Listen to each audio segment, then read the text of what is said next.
Hai Abiturianers, bagaimana kabarnya pada malam hari ini? Mudah-mudahan sehat selalu dan selalu dijaga oleh Allah Subhanahu wa taala. Teman-teman Abiturianers yang berbahagia, kita lanjut ke pembahasan wudu. Namun sebelumnya kita pembukaan dulu, oke? Alhamdulillahirrahmanirrahim wa bihi nasta'in wa ala umurna waddin wassalatu wassalamu ala asrafil anbiya'il mursalin wa ala alihi wa sahbihi ajma'in. Allahumma aslih ummata Muhammadin sallallahu alaihi wasallam wa farij an ummati Muhammadin sallallahu alaihi wasallam warham ummata Muhammadin sallallahu alaihi wasallam wa nasr wa hafaz wa ayyid nahdatul watani fil alamin bihaqqi Muhammadin sallallahu alaihi wasallam wa nasr wa hafaz wa ayyid nahdatul watani fil alamin bihaqqi Muhammadin sallallahu alaihi wasallam. Segala puji bagi Allah Subhanahu wa taala yang telah menciptakan alam semesta ini beserta isinya. Salawat serta salam juga kita haturkan kepada junjungan alam Nabi besar Muhammad sallallahu alaihi wasallam yang telah membimbing kita dari alam kegelapan menuju alam terang benderang. Teman-teman Abiturianers, di video sebelumnya kita sudah membahas tentang wudhu, namun videonya terjeda karena batas memori dari admin memang tidak mencukupi. Oleh sebab itu kita lanjut videonya dan pembahasannya. Dari di video yang sebelumnya Mimin cuma mau mengulang kembali bahwa arti wudhu menurut bahasa artinya bersih dan indah, sedang menurut istilah artinya membersihkan anggota wudhu untuk menghilangkan hadas kecil. Orang yang hendak melaksanakan sholat wajib lebih dahulu berwudu karena wudu adalah menjadi syarat sahnya sholat. Fardu wudu yang wajib kita kerjakan adalah niat, hendaknya berniat menyengaja menghilangkan hadas atau menyengaja berwudu ketika membasuh muka. Lapas wudu adalah nawaitul wudu'a rafil hadasil asgori lillahi ta'ala. Aku niat berwudu untuk menghilangkan hadas kecil fardu karena Allah Ta'ala. Lalu kemudian kita membasuh wajah, membasuh seluruh muka mulai dari tumbuhnya rambut kepala bagian atas hingga bawah dagu dan dari telinga kanan hingga telinga kiri. Itu adalah batas wajah. Kemudian kita membasuh kedua tangan sampai siku-siku. Dan setelah itu jika basah sudah semuanya, maka kita lanjut mengusap sebagian rambut atau kulit kepala. Yang seperti video yang sebelumnya bahwa minimal 3 helai rambut menurut Imam Syafi'i, namun agar kita tercegah dari keraguan maka kita usap saja melebihi dari itu, tidak apa-apa juga, wudhu kita tetap sah. Kemudian membasuh kedua kaki sampai mata kaki. Kemudian yang keenam, tertib atau berurutan, artinya mendahulukan rukun yang harus terdahulu dan mengakhirkan rukun yang harus diakhiri.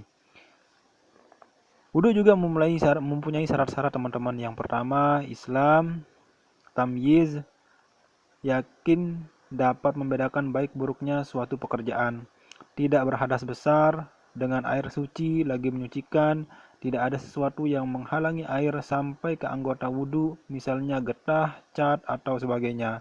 Mengetahui mana yang wajib fardu dan mana yang sunnah. Teman-teman Abiturianers NW di mana saja berada, selain syarat-syarat wudhu yang wajib juga ada sunnah-sunnah wudhu seperti bersiwak, membaca basmalah, bismillahirrahmanirrahim, sebelum hendak berwudu, membasuh kedua telapak tangan sampai pergelangan, berkumur-kumur, membasuh lubang hidung sebelum berniat, menyapu seluruh rambut kepala dengan air, mendahulukan anggota yang kanan daripada kiri, menyapu kedua telinga luar dan dalam. Lalu sunnah wudu selanjutnya adalah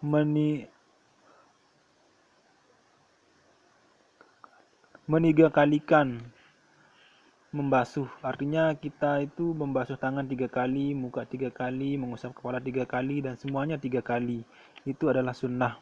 Namun yang wajib itu 1 kali, tapi bisa basah menyeluruhnya. Tapi untuk mencegah keraguan maka kita mentiga kalikan membasuhnya. Kemudian sunnah selanjutnya adalah menyela-nyela jari-jari tangan dan kaki. Jadi biar basah semuanya gitu kan, biar tidak ada walaupun sekuku yang belum basah, karena bisa jadi nanti wudhu kita tidak sah. Kemudian membaca doa setelah wudhu. Teman-teman abdi trainers, yang membatalkan wudhu juga ada, karena wudhu juga bisa batal. Yang membatalkan wudhu ada 4 macam. Keluar sesuatu dari kubul dan dubur, maksudnya dari lubang kita, ya, atau tempat kencing kita juga keluar, walaupun itu sebuah emas, nah maka wudhu kita tetap batal. Jangankan emas, angin saja keluar tetap batal kok. Dan kemudian hilang akal sebab gila, pingsan, mabuk, tidur nyenyak. Jadi yang membatalkan wudhu itu apabila antum kehilangan akal. Misalkan antum sesudah wudhu itu minum minuman keras, misalkan, lalu menghilangkan akal antum, maka antum sudah batal wudhunya dan harus berwudhu kembali. Atau mungkin antum tidur nyenyak, lalu tidak sadar, sampai tidak sadarkan diri, maka antum juga harus berwudhu kembali karena wudhu sebelumnya telah batal. Dan juga jika antum-antum tiba-tiba gila, hilang akal sehat, maka antum telah batal wudhunya dan harus berwudhu kembali. Dan kemudian selanjutnya bersentuhan antara kulit laki-laki dan perempuan yang sama-sama dewasa, keduanya bukan muhrim, dengan tidak ada penghalang antara kedua kulit tersebut. Muhrim artinya keluarga yang tidak boleh dinikahi. Nah, jadi teman-teman, kalau antum bersentuhan tangan dengan lawan jenis yang bukan muhrimnya, maksudnya muhrim itu adalah seseorang yang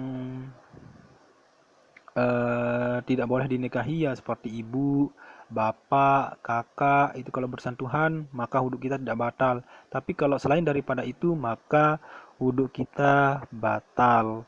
Tapi sebagian pendapat ulama juga ada yang mengatakan bahwa wudhu kita tidak batal kalau bersentuhan selama tidak ada dalam sentuhan itu aura-aura nafsu. Nah, tapi itu pendapat yang lain. Tapi ini kita memakai untuk berjaga-jaga, maka hukumnya batal karena kita ini kan mazhab Syafi'i, gitu kan. NW ini kan mazhab Syafi'i, jadi harus ikut Imam Syafi'i. Oke teman-teman. Nah, kemudian sunnah selanjutnya adalah memegang atau menyentuh kemaluan kubul dan dubur pakai telapak tangan atau dengan bagian dalam jari yang tidak memakai tutup walaupun kemaluannya sendiri. Jadi misalkan gatal, misalkan kemaluannya gatal, antum garuk-garuk pakai telapak tangan antum, maka wudhu antum batal. Nah, teman-teman sekalian, habit trainers, jadinya kalau gitu antum gatal, daerah-daerah yang intim itu gatal, maka garuk saja pakai sarungnya atau tangannya dilapis gitu kan, biar tidak batal. Apalagi di musim dingin, semuanya serba dingin. Kalau kita malas berwudu, maka kita pakai saja lapis kalau gatal. Dan teman-teman abiturian SMW, cara berwudu orang yang hendak mengerjakan sholat wajib berwudu dahulu karena wudu menjadi syarat sahnya sholat. Sebelum berwudu kita harus membersihkan dahulu najis-najis yang ada pada badan kalau memang ada najis.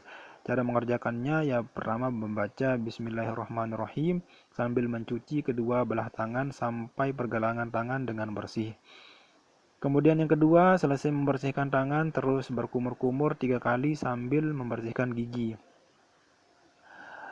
Kemudian yang ketiga, selesai berkumur harus mencuci lubang hidung 3 kali. Karena mungkin banyak virus dalam hidungnya sehingga mencegah flu. Dan kemudian yang keempat, selesai mencuci lubang hidung, terus mencuci muka 3 kali, mulai dari tempat tumbuhnya rambut kepala hingga bawah dagu, dan dari telinga kanan ke telinga kiri sambil niat wudhu sebagai berikut. Nawaitul wudu'a rafil hadasil asghari lillahi ta'ala. Aku niat wudhu untuk menghilangkan hadas kecil fardu karena Allah Ta'ala. Selesai membasuh muka, mencuci muka, lalu membasuh kedua belah tangan hingga siku-siku 3 kali teman-teman ya. Yang wajib sekali, jadi yang 2 itu sunnah. Selesai mencuci tangan, maka kita lanjut selesai mencuci kedua belah tangan, maka terus mengusap bagian rambut kepala hingga 3 kali. Nah, kalau antum punya sisir, ya sisir itu dibasahkan, lalu antum sisir kepala antum dengan sisir yang basah sehingga mengenai daerah wudhu atau menyapu kepala. Kalau tidak ada sisir, tidak usah ribet, pakai tangan saja, tidak apa-apa. Itu kan saran dari admin. Kalau mau dilaksanakan, ya silahkan, tidak juga nggak apa-apa. Oke. Kemudian selanjutnya itu selesai mengusap sebagian rambut kepala, terus mengusap kedua belah telinga 3 kali. Nah ini kan sunnah, tapi tidak apa-apa kalau misalkan telinga antum bersih, tidak ada susu Indomil, maka tidak apa-apa, tidak bersihkan. Tapi kalau misalkan merasa kotor telinganya, ya silahkan dibasuh 3 kali teman-teman sekalian.